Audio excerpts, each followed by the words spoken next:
В возрасте всего 9 дней маленький жеребенок по имени Тай потерял свою маму. Для любого малыша это трагедия, ведь в столь раннем возрасте он особенно нуждается в заботе, тепле и защите. Жеребята тесно связаны со своими матерями, они чувствуют их дыхание, ищут их запах и подражают каждому движению. Лишившись этой поддержки, Тай мог оказаться совершенно беззащитным перед миром. Но судьба распорядилась иначе. В ту же ночь, когда жеребенок осиротел, на ферме произошло нечто удивительное и трогательное. У Тая появился друг, самый неожиданный и верный спутник, которого только можно было себе представить. Им стал Зип, австралийская пастушья собака, много лет преданно служившая хозяевам. Зип был настоящим фермерским помощником.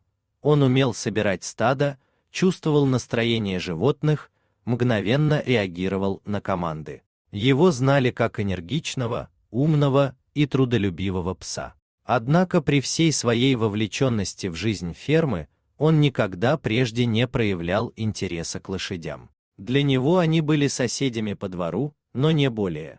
Все изменилось в одну судьбоносную ночь. Когда в конюшне стало тихо, и хозяйка осталась наедине с потерявшим мать жеребенком, собака словно почувствовала чужую боль.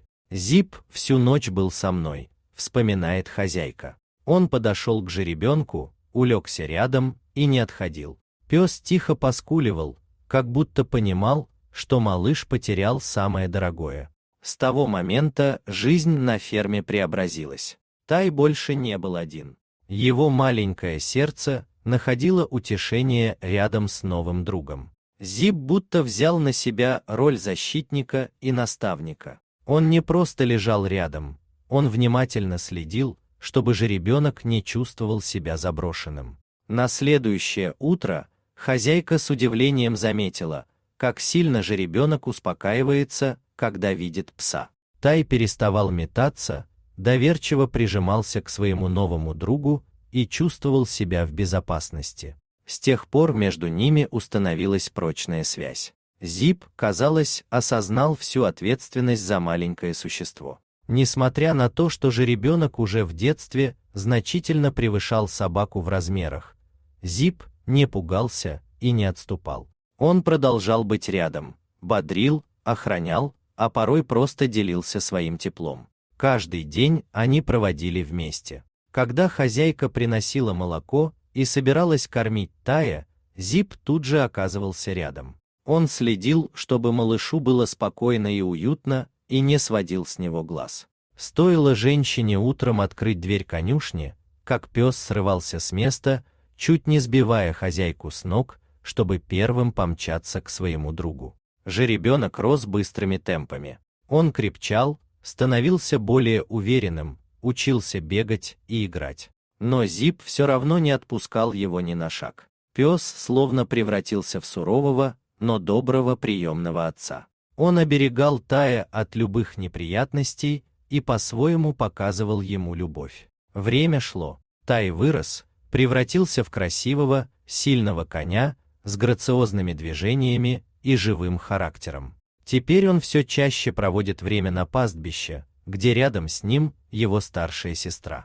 Конь наслаждается свободой, бегом по просторным лугам и компанией других лошадей. Зип же, повзрослевший и мудрый, понял, его подопечный больше не маленький и нуждающийся в постоянной заботе жеребенок. Тай стал самостоятельным. Но собака не исчезла из его жизни, напротив, она все так же живет рядом на ферме. Их связь не разрушилась, она просто изменилась. Теперь это дружба равных, в которой каждый по-своему благодарен другому. Можно с уверенностью сказать, что Тай никогда не забудет, кто помог ему пережить самую тяжелую потерю в жизни. Для лошади это не просто собака, это друг, защитник и член семьи. А для Зипа этот жеребенок стал делом сердца, доказательством того, что животные способны чувствовать, сопереживать и проявлять удивительное тепло. История о Тайо и Зипе – это напоминание людям. Дружба не знает границ и различий. Она может возникнуть там, где ее меньше всего ждешь, и подарить надежду даже в самых трудных обстоятельствах. И сегодня, если вы приедете на ту ферму, то сможете увидеть, как по утрам пес все еще бежит навстречу своему другу, а конь приветственно фыркает, узнавая его издалека. Их дружба продолжается, и, похоже, она продлится столько, сколько они будут жить рядом. Дорогие зрители, подписывайтесь на канал, ставьте лайки, пишите комментарии. До новых встреч!